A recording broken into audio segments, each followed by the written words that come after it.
Hi guys, thank you so much for staying tuned to my channel. It's nice to have you join me once again, and if you're joining us for the first time, I would like to say welcome to this channel. I will share with you a lot of exciting content that will help your business grow, and if you're a sales professional, it will also help you to position better and better be an effective salesperson in whatever organization that you're working. So today's video, I'm going to be sharing some things that I believe that will be really helpful to you. So I personally believe that negotiation is a two-way conversation. So what that means is that in sales, you have the buyer and you also have the seller. And in that mix, you and this buyer have to actually come to an agreement where you agree on how much you actually want to sell to them. So what that means is that the buyer is also coming with an expectation. Likewise, you're also coming with an expectation. So today's video, I'm going to be sharing with you 6 different ways by which the buyer tries to ensure that they benchmark you so that they don't get to pay as much as they are willing to pay for your product or your service.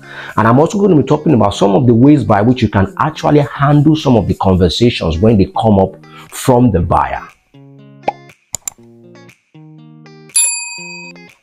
The first thing I'm going to be talking about is that in any negotiation, one of the things that the buyer tries to do is to anchor the price based on what they have in their mind.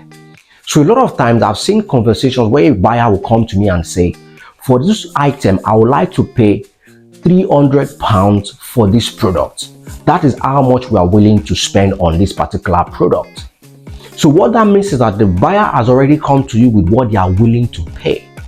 So how do you go about handling this kind of a conversation? So the first thing I would like to say is that it's always better as a seller to be the first person to pitch your price so that communicates something to the mind of the buyer. So the second thing that you can also look at is that you try as much as possible to identify what is the reason why the customer is trying to pitch the price at that particular spot. So you could ask questions like, so what is informing this particular price that you are actually pitching to us? Is there anything that you are looking at that is making you come to this conclusion? Because sometimes they might be looking at other products that might not be similar products to what you are selling. So if it's not a similar product to what you are selling, then it means that they are comparing two dissimilar items. The other thing you also do is that you can find out what are the other priorities to them. So what is their actual need? What is the timeline that they are looking at fulfilling this product? Because that can give you an indication of, is this something that they are stuck to with you to buy this particular product? Or is it something that they need it to be delivered at this particular time? So when you understand those other dynamics, then that informs you that for this particular client, they actually need this product to be delivered urgently.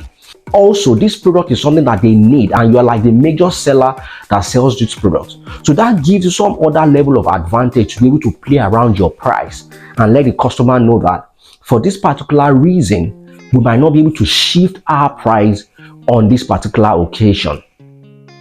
The second thing that the customer might want to bring to the table when negotiating is to actually push back. So push back could mean that a customer could come and say, oh, this particular price is too high. So what they are trying to do is that they are trying to let you feel in a particular way that the value that they want to get from your particular product is not the exact value that you are quoting the price to be.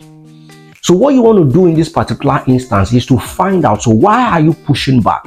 What is the rationale behind the price that you think is too high?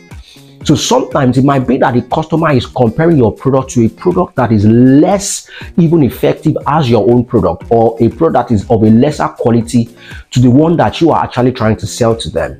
So in that instance, what that means is that you just try and let them know the value that your product offers and how it's actually a more superior product to the one that they're actually talking about. And that might help them to be able to clear some of the pushbacks. The third thing that the customer might also do is to express shock. So sometimes when you tell your customer, oh, my price is £1,000, the customer might be like, oh, for this particular product, is that not too much? They might want to make you feel like what you're actually saying to them about your price is actually too much. And sometimes it might just be the customer trying to terrify you. It might be them trying to just play a fast one on you. It might not be something that is really coming from a well thought process. They might just want to use that to just get you to feel very uncomfortable. And in that kind of situation, you just want to actually find out, oh, why are you expressing the shock? Are you saying that the product doesn't worth this particular value? You might also want to ask them, so is there something else that you're actually thinking that this product will do that you don't think this product can do? So you might want to find out if they're actually thinking that your product might not be able to help them fulfill the particular objective that they have in mind. So once you are able to narrow down that particular, reason, then you can then let them know that, oh, this particular product can actually do X, Y, and Z. This particular product can actually fulfill this particular purpose, and it will help you even get to do more than what you're actually thinking about. The third way by which a customer can also come to the negotiation table is to do what we call cherry picking. And when I mean cherry picking, so this is a situation where a customer sometimes will come to you and say, we want to buy 5,000 of this particular item within the next 3 months. So what they are trying to do is that they want to use it to get like a particular discount from you, so that they can then begin to use it, to narrow down to what they actually want to buy. So they might say that, okay, if you've given us the price for 5,000 of this quantity, now we want to start with 500. Can we use the particular unit price you've given to us to actually buy the 500? So what they are trying to do is that they are trying to use that bulk discount to actually get, a price for a smaller unit price that they want to start buying. So you want to actually find out, is it really true that they are willing to buy 5,000 of these particular quantities over the next 3 months? Because if that's not the situation, then you might want to let them know that you might need to look and review the particular terms that you have actually used to give them that price in the first place. Because that would help you to know if giving them the discount at the initial is worth it, or you might need to review the price further. The fifth thing that a customer would also do is to do what we call pencil sharpening. So in pencil sharpening, what a customer wants to do is that they want to get you further down to reduce your price. So from the beginning of the conversation, a customer might say, this is the exact amount that we are willing to pay for this particular product, just to let you know. So what they are trying to do is that before the conversation even proceeds, they want to put it to you so that you actually narrow and box them into that particular price. As the conversation progresses, then you begin to open their minds to some of the values that you are actually willing to offer to them, because they might not actually understand the whole thing that they are trying to get into.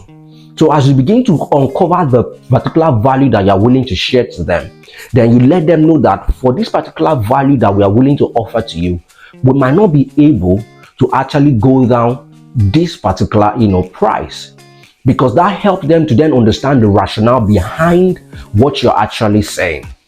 And if it's something that you can also look back into based on the particular product. So sometimes what can happen is that the customer might then say, okay, based on what we are willing to pay, can you offer us a less superior item or a lesser item to what you're actually pitching that actually makes up with the budget that we have in mind?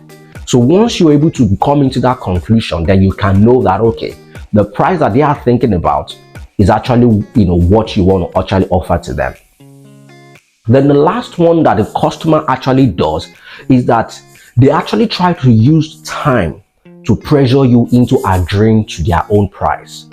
So a customer can say that between now and 12 o'clock, if you are not willing to agree to our price, we're going to go to a competitor. So what they are trying to do is that they want to box you into making you think that there's someone else that they're trying to buy from. And in some cases, it might be true, but what you need to do is that instead of responding immediately, you can say to them that, can you give me some few minutes to look into this?